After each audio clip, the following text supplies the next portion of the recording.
guys, welcome back to my channel. It's me Swastika, and in this video I will be covering comparative politics with you.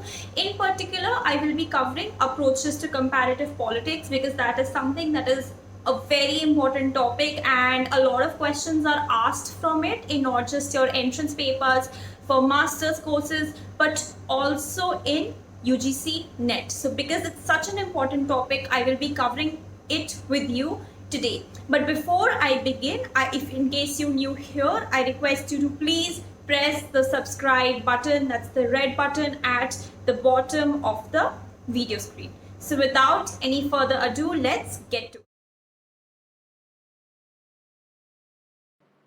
Okay, so as stated, we are going to do approaches to comparative politics. But before we do that, let me just tell you a little about myself. I have done my master's in political science from Jawaharlal Nehru University. I have completed my BA honors in political science from Delhi University.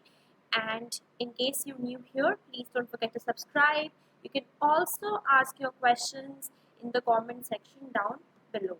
So we are basically going to discuss the approaches to comparative politics. We are doing this topic because it's very important from the perspective of the examination, be it any paper. Approaches to comparative politics and the important names associated with it are asked everywhere. The second thing I want to say is that this lecture is going to be a long one because a lot of the things are going to get discussed in this.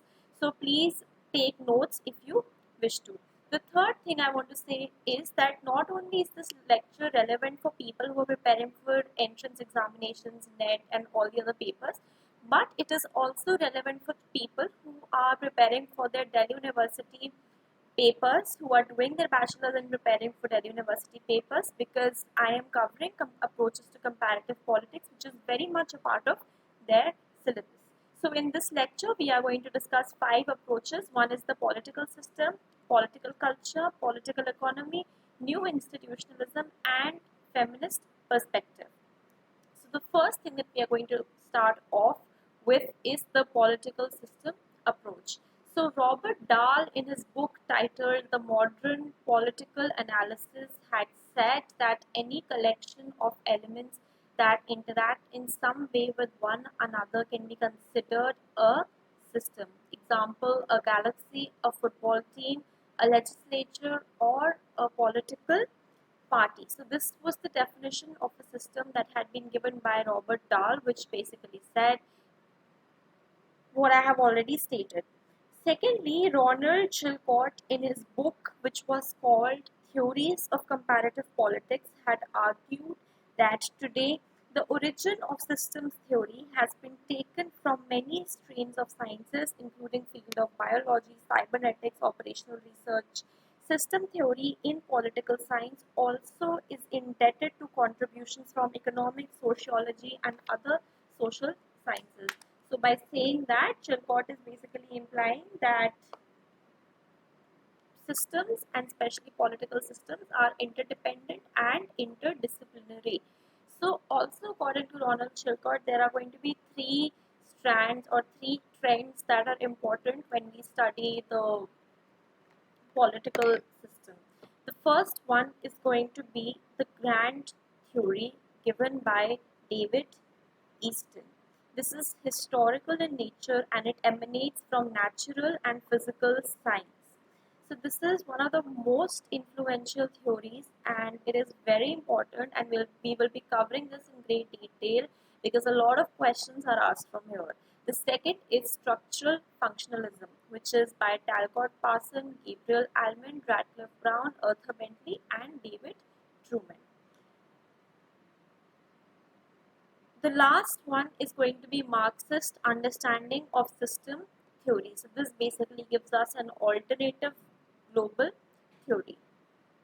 Okay, also some of you asked me to do comparative politics, do a lecture on comparative politics, and that is also one of the reasons why I'm doing this. Anyway, moving on.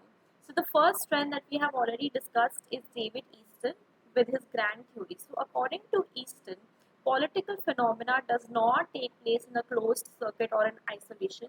Its ends are connected to a social process that is open. So this is a very important line For your subjective papers, you can just remember it as it is and write it down in the paper. What it basically implies is that political phenomena is not something that takes place in isolation.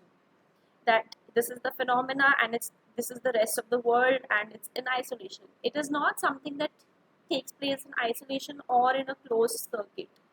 It takes place in open.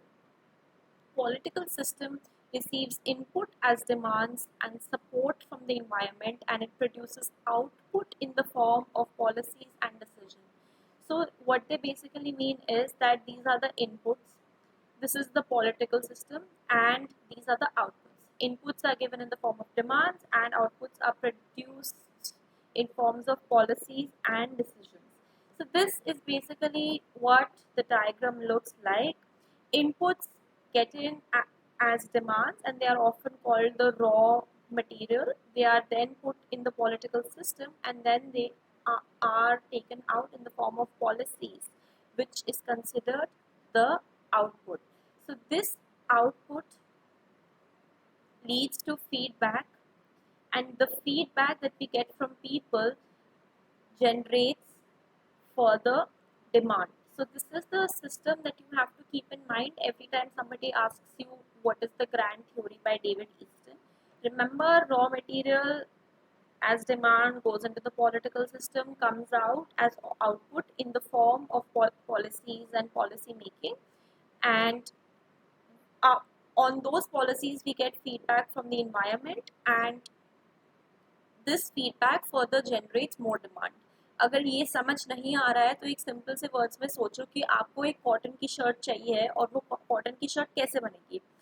पहले तो आप raw material procure करोगे as input called cotton, and then you will put that cotton into the machine, into the system. After putting that into the machine, you would get a t-shirt which you would then wear.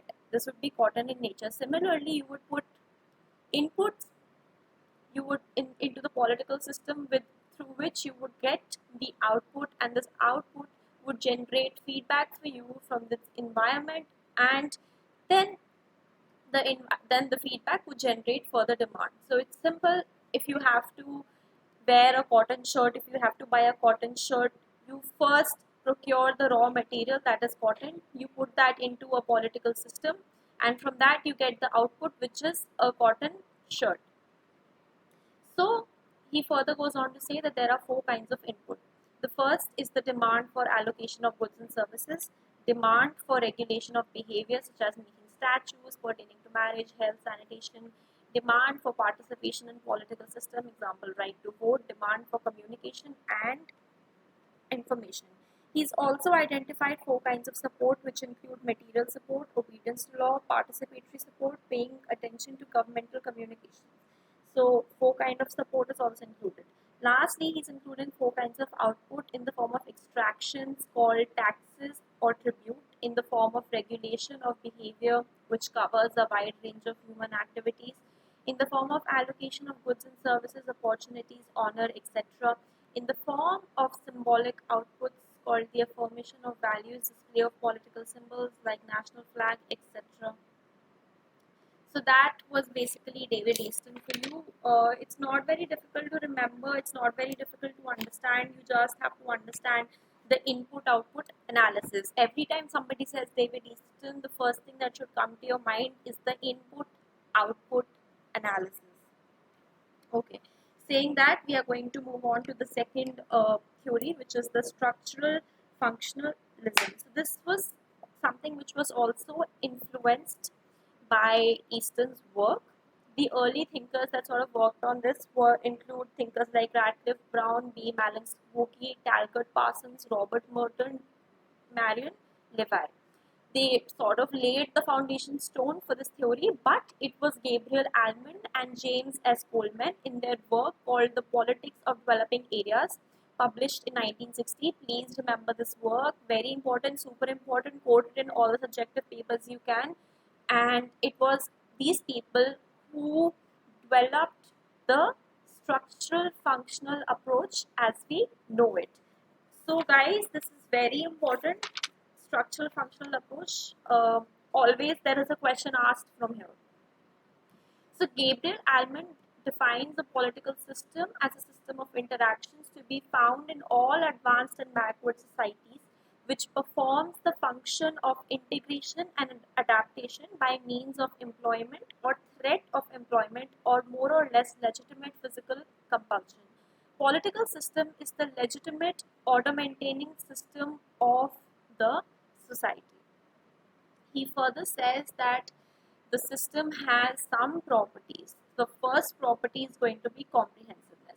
This means that there are going to be both informal as well as formal factors. Formal factors include things like executive, legislature, and bureaucracy.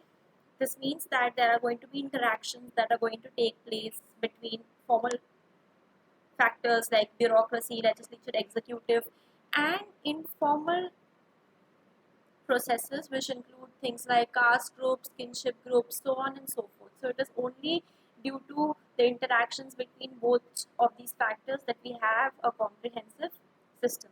The second thing he has talked about is interdependence.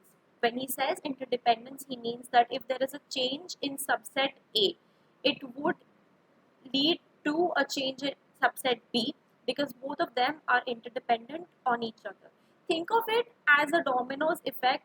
If I topple over this plate, then all the plates would in the same environment would topple over because of the dominoes effect. So this is the interdependence that he's talked about, and in particular he has given us the example of technology. What do we mean by technology? Basically it means that electoral reforms as they were before technology was introduced are very different to how they are in 2020 after technology has introduced. So the introduction of technology has basically showed us how interdependent the system is because a lot of the things have changed with the changing technology. The next thing he said was that there are boundaries, there are existence of boundaries. This means that murmurs and complaints and issues cannot really enter the political system unless they gain full momentum in the form of a riot or a movement or a protest. So these are the three important properties of a system. If you are giving a subjective paper, you just have to remember it as CIE. मतलब आपको पता ही है कि CIA India में है, बस इसके लिए याद रख लो कि ये CIE है. Comprehensiveness, interdependence, and existence of boundaries. He further goes on to say that all systems have four universal characteristics. All political systems have a political structure. All political systems perform the same kind of functions. All political structures are multifunctional, and all political systems are mixed in a cultural sense. So similarly, in Easton's model, we had some input functions and we had some output functions. Similarly, in this model also, we have some input functions and we have some output functions. Input functions include things like political socialization, recruitment, interest articulation, interest aggregation, and political communication. Output functions include things like rule making, rule application, and rule adjudication. This you can understand in an easier way by looking at this diagram. तो input functions को हम कैसे understand करते हैं? So political socialization refers to the way in which political values are formed and political culture is transmitted from one generation to the next. Most children acquire their basic political values and behavior patterns by adolescence, and some of these attitudes will evolve and change throughout their lives, while other attitudes may remain for the rest of their political lives. So this is what we mean by political socialization and recruitment. How our habits are shaped by our family, by our friends, by educational institutions, neighborhoods, so on and so forth. The next thing that we have talked about, the next input that we have talked about is going to be interest aggregation. In this, we have basically said that the function of articulation and aggregation overlap and the distinction between these two is fluid. But aggregation means the formulation of general policies in which diverse interests are combined, accommodated, or otherwise taken into account by means of recruitment of political personnel more or less committed to the particular patron. So basically interest and pressure groups you can mention. Interest aggregation means that obviously in a place a lot of different people would have a lot of different interests and a lot of different ideas that suit them the best. These have to all be taken into account and they have to be aggregated into a unified whole, and that is what we mean by interest aggregation. So that is going to be the second input. The next one that we have talked about is political communication. So all kinds of functions performed in the political system are performed by the means of communication. There are different means of communication through which participant as well as input participant get news. So this basically means mass media. How do you get your news? You may get your news through TV, you may get your news through serials, you may get your news through social media, through WhatsApp, through different mediums, and all of this translates into political communication. The last one, and perhaps the most important one that we are going to discuss, is interest articulation. Guys, I am star marking this because in a lot of papers I have seen, they ask questions from here. They will not ask questions from the rest of the chapter. They will not ask you what is happening, what is input output, but they will ask you, tell us what are the four different interest articulation groups. So let us try to understand this properly. So basically, every political system has some way of articulating interest, claims, and demands for political actions. Among the three input functions, interest articulation is the most important. So according to Almond, there are four kinds of interest groups which perform the articulation function. So Almond is saying that there are four groups that are going to perform the articulation function for us. The first group that he has said is institutional. Obviously, the institutional implies things like executive, legislature, bureaucracy, so on and so forth. So this is going to be the first group. Institutions including NHRC, legislature, executive, all form a part of this. The second thing he has said is non-associational groups. This basically means kinship lineage groups, ethnic, regional, religious, status, class groups which articulate interest informally and intermittently through individual, family, and religious beliefs. So this is basically going to be non-associational. This is going to be informal groups that are going to articulate interest differently, and they're going to include kinship, class, caste, groups, and all of those things. The next thing that we have talked about are anomic groups, which basically means that they erupt spontaneously. So this anomic group is super important. They have asked what are anomic groups in some previous year questions. So anomic groups, when we say the term, means that these erupt spontaneously. This includes things like riots, it includes movements, it includes demonstrations, protests, so on and so forth. The next that we have talked about is going to be associational groups. So these are basically specialized structures of interest articulation. Example, trade organization, organization of businessman, industrialists, so on and so forth.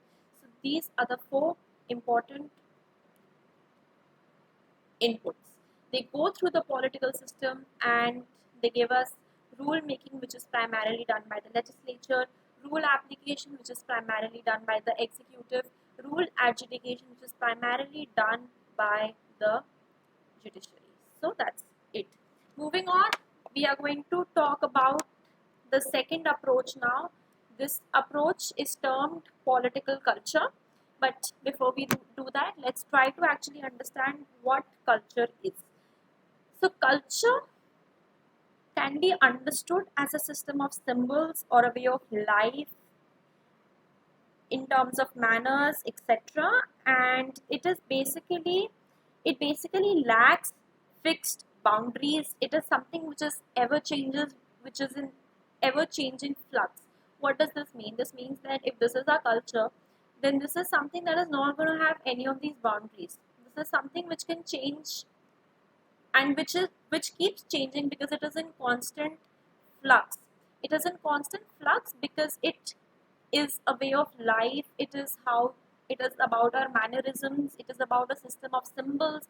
It is about things that inspire us, that take us forward. So culture is not going to be something that is fixed, that has rules, that has been written down like a dictionary or like the constitution. Culture is something which is going to change as we change, and it is going to be different for every nation, which is exactly brings us to the next point. Each nation has its own political norms that influence how people think about and react to politics. So, this is because of a different culture.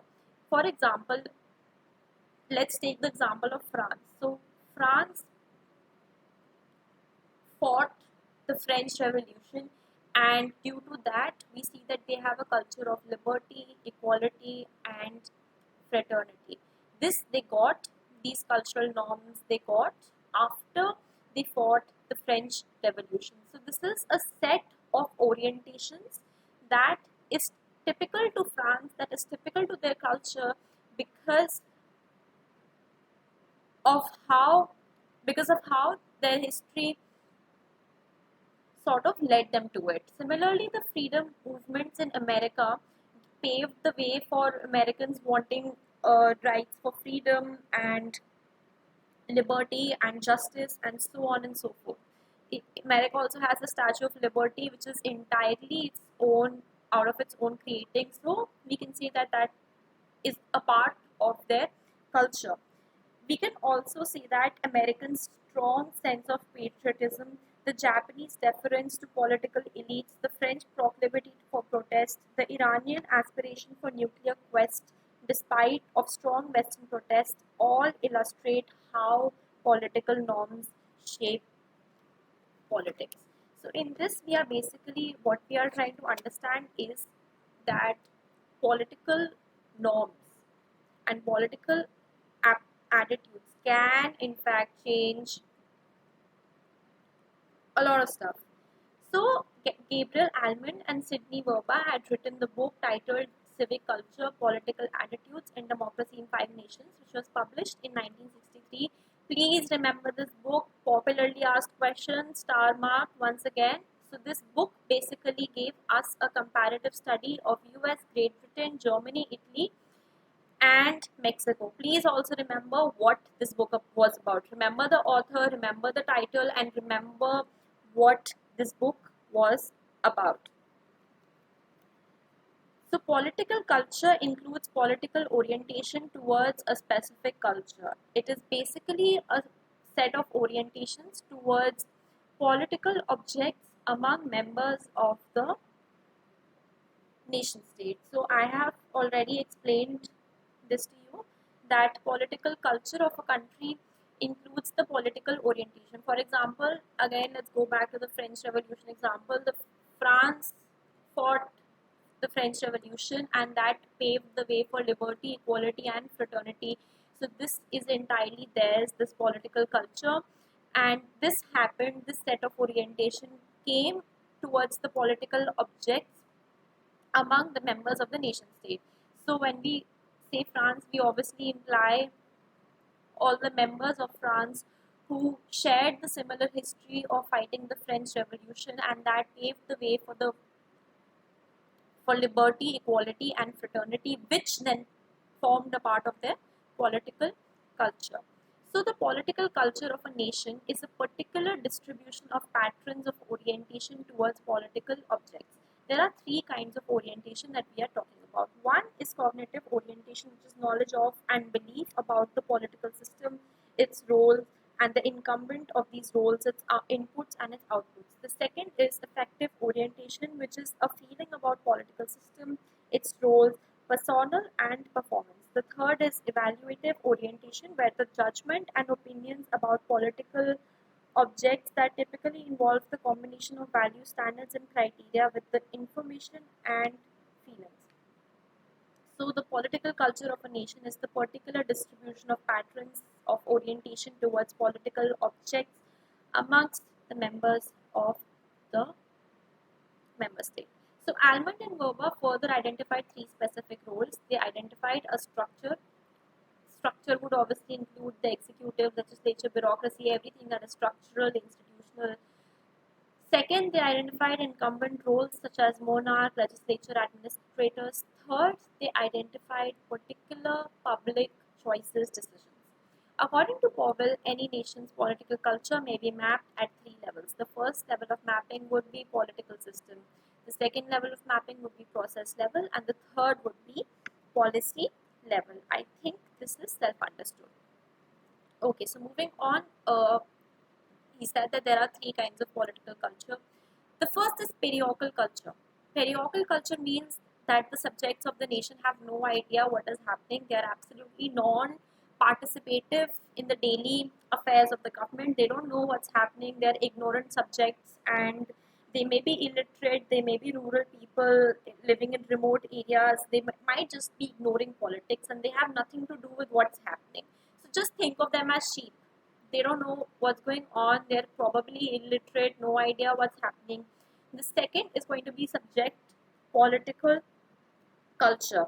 So in this political culture, people passively obey government officials and the law, but they do not vote or actively involve themselves in politics. So this means that people may know that something is happening, XYZ is happening, but they would also make sure, but they would basically be passive participants. They wouldn't be actively involving themselves in politics, but they would be passively obeying the government officials and the laws. The third that we have talked about is the participant political culture. In this, the people have the potential to be involved in the political process. They are informed about politics and make demands on the polity, granting their support to the political leader based on the performance. So this means that the people in here are informed and actively participating in the political culture. They are making active demands from the government, and the government is saying yes or no, but that is different. So let's try to understand this again. Parochial culture, we understood people as sheep living in rural areas, ignorant, they don't know क्या हो रहा है क्या नहीं हो रहा देश से उनको कुछ ज़्यादा लेना देना नहीं है राजनीति से तो बिल्कुल भी लेना देना नहीं है. So that is parochial culture. The second thing we talked about was subject political culture, where we understood that हाँ यहाँ के लोग जो है वो involved है राजनीतिक बातों में, बट वो बहुत ज़्यादा पैसिवली इन्वॉल्व है, मतलब उनका एक्टिव इन्वॉल्वमेंट नहीं है, पैसिव इन्वॉल्वमेंट है. The third thing that we talked about was the participant political culture, where people are going to be well informed and they're going to be taking decisions that are important and meant to be taken, and they're going to be making demands for the polity, for the institutions, so on and so forth.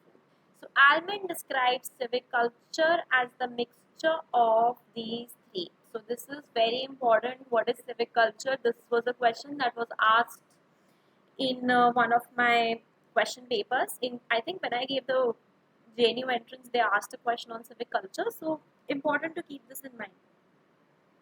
Almond has used the term civic culture in his book that meant the mixture of these three above. Why is he saying that these three have to be mixed?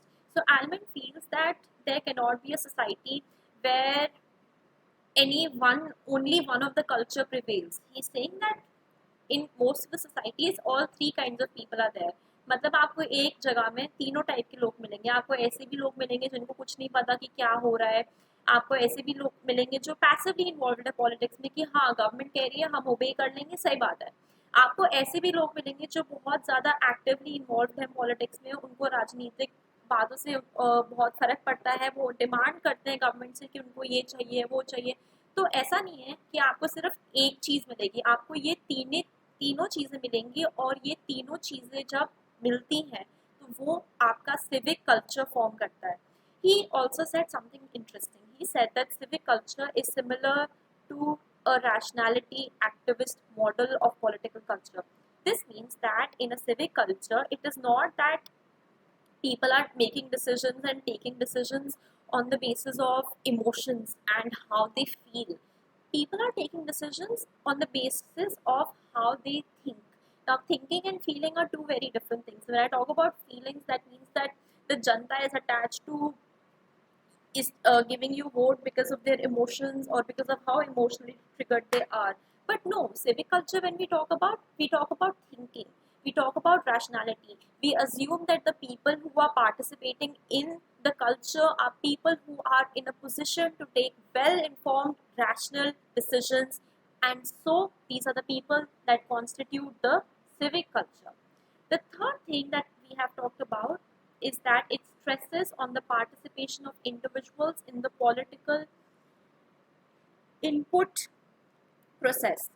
So individuals become participants in the political process, but they do not have to give up their orientations as neither subjects nor parochial. So I hope this is understood. It wasn't very difficult to understand. Moving on, the next one, the third approach that we are going to talk about is going to be the political economy approach. So there are some important names that are associated with this approach, such as Adam Smith, Marx, Ricardo. So it has focused on the labor theory of value. As we knew from the 14th to the 18th century, the idea of mercantilism was more dominant. What does that mean? This basically means that, what does mercantilism mean? Mercantilism means understanding of activities of the state that emphasize that state should promote military power to enhance its economy power or vice versa. So this basically means that the state is going to focus on the military power to enhance their power, and this was the dominant view during the 14th to the 18th century. तो आप एक तरह से veg में understand कर सकते हैं, एक टाइम पे मर्सेंटलिज्म थी जो काफ़ी डोमिनेट करती थी, बट वो क्रैश करी तो उसकी वजह से एक नया आइडिया आया जिसको हम कहते हैं laser fair, which means that the state would intervene in the least possible manner. मतलब everything would be given to the free hand of the economy. The forces of demand and supply would be the most important. So least intervention of the state or a free economy was a dominant view, laissez-faire, but then this also crashed. So when this crashed, we got down to a more liberal economy where more ideas were put forward by thinkers like John Locke, Adam Smith, Ricardo, and Malthus. The next thing that we have talked about is that this also crashed, and because this crashed, a new form of thinking came up which was called neoliberalism, given to us by thinkers like F.A. Hayek or Milton Friedman. So basically, when we talk about John Locke and Adam Smith, we understand them to be the two pillars of early liberals, along with David Ricardo and Malthus, who shaped the early liberal political economy. Adam Smith, where is Adam Smith? So Adam Smith had a classical work, please you have to keep it in mind, which was called The Inquiry into the Nature and the Cause of Wealth of Nations. And this basically provided us with major themes of political economy such as commodity, capital, value, simple and complex labor. He was one of the first who formulated labor theory of value, which reduces the value of commodities to the amount of labor contained in them. So please keep this in mind. Adam Smith, super important. So Ricardo, in his work which was titled Principles of Political Economy and Taxation, criticizes the Smithian political economy and offers refinements to it. He advocated the accumulation of capital on the basis of economic explanation. He argued that restriction on private investment should be eliminated and government should not intervene in the economy. The understanding of political economy fostered in the idea of laissez-faire state implies minimum role. Ricardo argues that a division of labor and free trade policies benefit all nations. Among others, we had thinkers like Malthus. So obviously, Ricardo was sort of critical of the Smithian view, and he said he gave a different idea. So Malthus we have already covered in one of the previous videos. The link is in the description box. I won't be explaining it again because it's going to be a long one, but what he had basically said and given to us was a theory of population and resources. So he said that as the population keeps increases, the resources keep dwindling. So this means that there is going to be a scarcity of resources because resources are obviously scarce and they're going to get lesser by by the time, because the population is going to keep increasing and it is going to keep consuming resources. So while so this is what was problematic. He said that there is less food and there are more people, which is why things like poverty still remain. This was his basic idea. The next were thinkers like F.A. Hayek and Milton Friedman and even Robert Nozick, who gave us the idea of neoliberalism. So, neoliberalism tries to uphold full autonomy and freedom of the individual's economic activities in a free market society. It seeks liberation from all kinds of institutions which tend to restrict its freedom of the free market economy. The liberal and neoliberal version of development process or political economic process in any state of the world is called modernization theory. What is modernization theory? So this is based on the experience of Western liberal capitalist societies, and this was a dominant trend during the 1950s and 1960s. They were based on the experience of Western liberal capitalist societies, and basically modernization theory says that unrestricted capitalism allowed to develop fully is the best route to economic growth. Coleman further stresses on differentiation of political structure, the secularization of political culture with ethos of political equality, and the enhancing the capacity of a society's political system. So modernization theory basically says that is equivalent to westernization. What they are saying is that whatever the West has done, whether right or wrong, is the right path towards development. Obviously, this is a seriously flawed theory because the West prospered only and only by exploiting the third world and the poorer countries. But anyway, this is what the modernization theory is, that if we follow the path of the West, if third world countries follow the path of the Western liberal capitalist societies, then all of us would also develop. Where is this? Okay, this is. So basically, this is something, this was a view which was again strengthened by W.W. Rostow in his work called The Stages of Economic Growth, a Non-Communist Manifesto. Guys, I have already discussed stages of economic growth in great detail. The link would be in the description box. You can go check out that video. I am not going to explain this again because it's going to be otherwise a very long chapter. But if I have to say it briefly, Rostow basically said that there are 5 stages in terms of how an economy grows. First, there is a traditional stage, then there is a pre-takeoff, then there is a takeoff, then there is a drive to maturity, and at the end, one becomes a high mass consumption society. So that was Rostow. Further, AFK Organsky analyzed the government in 4 stages: the primitive national unification, industrialization, national welfare, and abundance. Right. So moving on, we are going to go on to something important, which is the Marxist political economy. This is obviously one of the most important topics. By the obviously the argument given by Karl Marx is simple, that there is a base and there is a superstructure. So this base basically has all the means of production, or the economy forms the base, and on top of that, on the economy or on the means of production, there are going to be there is going to be the superstructure, which is going to be represented by the political structure or religion or morality, social practice, literature, art, culture, so on and so forth. So according to Marx, the mode of production has 2 components: the forces of production and relation of production. So this is something which is there.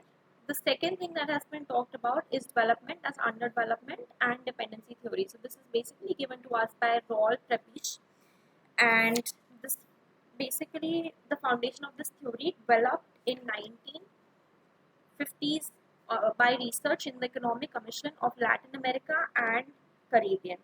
So because this is an important topic, development as undevelopment and dependency theory, I would be covering this in greater detail in the upcoming lectures, because I just feel that putting this with everything else does not do justice to this topic because it's important. Similarly, the world systems theory, which was given to us by Emmanuel Wallerstein, which emphasized on there being a core, a periphery, and a semi-periphery and a periphery, and the core getting rich and richer by accumulating resources and getting resources by exploiting the periphery is basically the world systems theory. Again, I would be covering this as a separate lecture because it's important, and this is something that if I just add this into this lecture, I feel that I wouldn't be doing justice to it. Okay, so moving on, we are going to talk about new institutionalism. I feel this is the fourth approach. So basically, new institutionalism, very simple. Maybe the question that they can ask you from this is going to be, how is new institutionalism different from old institutionalism? The answer is also very simple, not very difficult to understand. So new institutionalism basically states that behavior is fundamentally molded by institutions it is embedded in. This term was coined by James March and Johan Olson. Please remember this star marked question they ask you sometimes. So the first argument that is being put forward by new institutionalism is that it is based on a quantitative analysis. That is, this movement was characterized by explicit concern with theory development and by the use of quantitative analysis. It focuses more on structures and organizations than it does on individual behavior, and the intention with theory and analytic methods is shared with behavioral approaches to politics. In contrast to this version of new institutionalism, the old institution is merely dealing with describing institutions. Okay, so the first thing that we have said is that new institutionalism focuses on structures and organizations and not on individual behavior. So while the old institutionalism was too busy defining and telling us what institutions are and defining institutions, new institutionalism focuses on theory and analytic methods in shared behavioral approaches to politics. The second important distinction between the two is that while the new institutionalism focuses on actual behavior, the old institutionalism focuses on formal behavior. So this means that old institution is going to be concerned with legislature and how the legislature works, whereas new institutionalism is going to be focused on how the system is actually behaving. Similarly, while new institutionalism was heralded as a public policy movement, old institution basically concerned itself with things like are bills getting passed in the legislature, so on and so forth. So this was more interesting because public policy obviously has greater influences. It doesn't make a lot of sense to keep looking and answering questions like has the bill been passed in the legislature when more important public policy movements, public policy ideas can be developed that would help people more. So that is new institutionalism in a very brief manner. The next thing that we're going to talk about, and also the last, is the feminist approach. So this movement, the feminist movement, was started in 1960s and 1970s. Whenever we talk about the feminist approach, we have to keep in mind that the central idea this approach is trying to put forward is that they want equality between men and women. But they say that society is patriarchal. It is patriarchal. What does patriarchy mean? Patriarchy means male dominance. So because the society is patriarchal, there is male dominance, things are not equal amongst men and women. So this inequality between the two paves the way for the movement. This inequality is also the reason why women face subordination in all spheres. They are subjugated, they are subordinated in a lot of spheres, and that is the central idea. So we are going to place gender at the center, and by placing gender at the center, we are going to analyze things from the lens of feminism, and that is what is meant by a feminist approach to comparative politics. By placing gender at the center, we are explaining patriarchy in the administrative law and action. So this is something that was started by Mary Wollstonecraft and Harriet Taylor Obviously, there are different strands to feminism. There are feminists who are liberal, there are feminists who are Marxists, there are feminists who are radical, which include women like Shulamit Firestone, who came up with the important work called Dialectic of Sex, Kate Millett, who came up with an even important topic of sexual politics. So, very briefly, I have covered this, and this is what it means. I would be covering this approach in a greater detail in one of my upcoming lectures, because again I feel that putting an idea that is that central and that important towards the end does not do justice to it. But obviously there is a paucity of time, so I would be making a separate lecture for that. So this was all for today. Do subscribe if you like my content. You can ask your doubts down below. I mostly reply to everyone, and I take your advice and doubts seriously, and I try to make and curate content based on what my subscribers want. And you can connect with me on Instagram. My handle is it's Swastika Sharma, and thank you for listening.